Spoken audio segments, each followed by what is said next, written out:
Bonjour à toutes et à tous, c'est Nathalie pour cette nouvelle vidéo du dimanche. Donc aujourd'hui, excusez-moi, je n'ai pas mon papier, nous sommes le 13 mai. Petit changement de programme. Je vais vous raconter ce qui m'est arrivé depuis que je vous ai vu dimanche dernier. Donc dimanche dernier, si vous vous souvenez, je vous ai dit que j'allais à la plage, chose que j'ai faite. Et puis, alors, parce que la plage, au moins l'avantage, c'est que on prend quand même de la vitamine D, ce qui est bon pour nous, enfin ce qui est bon pour tout le monde de toute façon.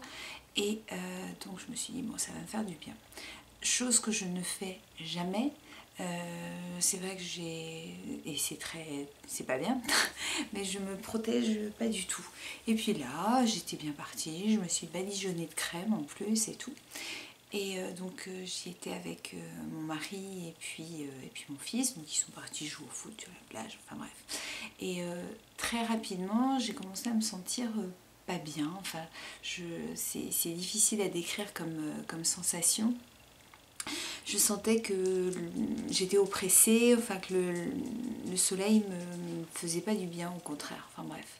Donc quand ils ont fini par revenir au bout de au moins 3/4 d'heure de jouer, donc j'ai dit à mon mari que j'étais pas bien et tout, et puis heureusement on avait une bouteille d'eau dans la voiture, parce que là j'avais que de l'eau aromatisée et j'avais pas trop envie de m'en mettre sur le corps, donc il a été la chercher dans la voiture, parce que forcément moi la voiture c'était un peu loin pour que moi j'aille, enfin un peu loin, c'était à 200 mètres, mais c'était trop loin pour moi. Et donc moi après quand j'ai eu l'eau, ça a été. Donc très bien, on rentre à la maison, pas de problème, tout. Le soir je me couche normalement. Et puis puis par contre, chose étonnante, j'avais très soif, donc je n'ai pas arrêté de boire de l'eau. Mais enfin bon, comme il faisait chaud, j'ai mis ça sur le compte de la chaleur. Et puis vers 5 h du matin, j'ai eu très soif. Et puis là j'avais fini ma bouteille d'eau, donc je me suis dit bon bah tu vas te lever, tu vas aller boire. Et puis là en me levant, je me suis rendu compte que j'avais du mal à me lever. Donc là c'était même plus comme une petite vieille que je marchais, j'étais complètement plus qu'arc-boutée, enfin bon bref. Et j'ai eu beaucoup de mal à descendre, parce que malheureusement ma chambre est à l'étage, j'ai eu beaucoup de mal à descendre, enfin bref, je bois, enfin bref. Et puis toute la journée se passe, j'étais quand même, j'étais pas bien, j'avais mal au ventre, je passais d'avoir très chaud à très froid, alors qu'il faisait, il faisait chaud, il faisait pas froid du tout. Et puis mon mari est parti travailler. Excusez-moi, je vais essayer d'abréger parce que là vous allez trouver ça long. Donc mon mari part travailler et puis alors là ça a été la catastrophe. Donc je me suis mise à transpirer à grosses gouttes. J'étais larvée dans le canapé, j'arrivais plus à bouger et tout. Enfin c'était une catastrophe. Et donc j'étais seule avec deux de mes enfants. Et puis à un moment j'ai voulu aller aux toilettes et là impossible de me lever. Donc j'y suis allée en rampant. C'était très sympa. Donc là déjà la vision que je donnais à mes enfants, parce que c'était pas juste j'ai du mal à tenir, je me tiens au mur, non, je rampais vraiment. Et encore j'arrivais même pas à ramper. À un moment mon fils me tirait par les jambes et ma fille me poussait. Enfin c'était complètement... Donc là quand je suis arrivée aux toilettes, j'ai été de toute façon un peu... J'ai mis 20 minutes à peu près pour pouvoir m'asseoir sur les toilettes. Et puis après j'ai été incapable de me faire un autosondage. Et puis quand je suis sortie de là, eh bien, il y avait les marches de mes escaliers, je me suis assise dessus et j'ai posé la tête sur la marche supérieure.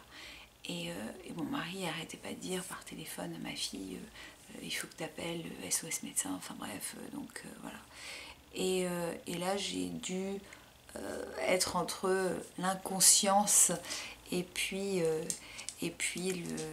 l'endormissement, je sais pas trop. Je suis restée 1 heure comme ça sur les marches.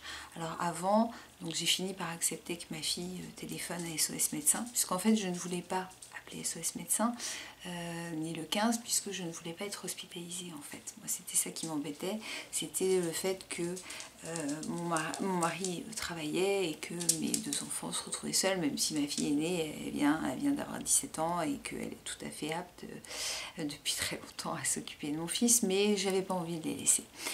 Et donc là on a appelé SOS Médecins qui, à la différence de malheureusement ce qui s'est passé dernièrement avec cette pauvre jeune femme qui est décédée dans des circonstances abominables à la suite de propos qu'on lui a tenus, enfin bref, je vais pas revenir là-dessus, c'est intolérable. Moi, la personne a été très bien avec ma fille au téléphone.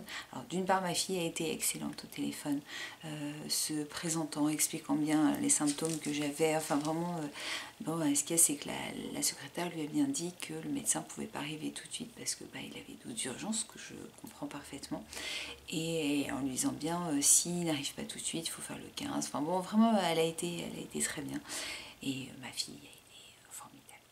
Et donc le médecin a fini par arriver, donc là il m'a pris bien sûr ma tension, ma température, donc j'avais beaucoup de température. Il pensait, lui, moi j'en sais rien, mais que ce n'était pas une insolation, c'était plus parce que vous savez que là ça fait plus d'un mois et demi que je suis en poussée de toute façon, que j'arrête pas d'être sous cortisone et tout, donc pour lui c'est une continuité, on va dire. Moi je pense que c'est le coup de chaud que j'ai eu qui a fait que ça a déclenché quelque chose, et puis donc il m'a mis sous cortisone à nouveau et puis sous antibiotiques aussi. Enfin bref, tout ça pour vous dire, c'est pas du tout pour me plaindre, puisque là je pète pas la forme, enfin quoique la cortisone si m'excite bien et me fait péter la forme puisque je dors pas beaucoup forcément, mais tout ça pour vous dire que le soleil on en a besoin absolument. La vitamine D c'est essentiel. Bon, en plus le problème avec la vitamine D c'est que je ne la garde pas en fait, je n'arrive pas à trouver le terme que je veux en fait de toute façon, mais on en a absolument besoin. Par contre, faites très attention, puisque je vous dis, là, moi oui, il y a eu la crème, mais je crois qu'il faut qu'on se... Moi je sais que maintenant, quand je vais aller au soleil, de toute façon, ça sera obligatoirement avec... chapeau, ça sera obligatoirement avec un brumisateur. En plus en général les brumisateurs j'en ai, puis là en fait exprès j'en avais pas, mais voilà. Donc moi c'était vraiment une vidéo, et je le redis bien, c'est pas du tout pour me plaindre et dire ouais j'ai ça, non c'est pas ça, je vous explique juste des choses qui peuvent arriver, et c'est sûrement arrivé à d'autres que moi, et donc pour vous dire que il faut qu'on se méfie du soleil, à diverses raisons de toute façon, mais voilà. Et là moi je sais que moralité, avec toutes les doses de cortisone que j'ai depuis un mois et demi, excusez-moi, j'ai par exemple un mal de ventre abominable. Là vous voyez, c'est en train de se réveiller, et je pense que je vais arrêter la vidéo parce que c'est horrible, j'ai des douleurs abominables. Donc voilà, mais tout ça pour dire que le soleil, il faut faire attention. Donc je vais couper la vidéo parce que là j'ai un mal, je suis, voilà, heureusement que je suis assise, mais je me tordrais de douleur sinon. Donc je vous fais plein de gros bisous, les pouces, continuez, les abos aussi, et puis surtout envoyez-moi des sujets. Donc je vous fais plein de gros bisous, passez un bon dimanche, et puis à dimanche prochain. Alors je passe devant, bisous. Hop, et je n'arrive pas à éteindre bien sûr.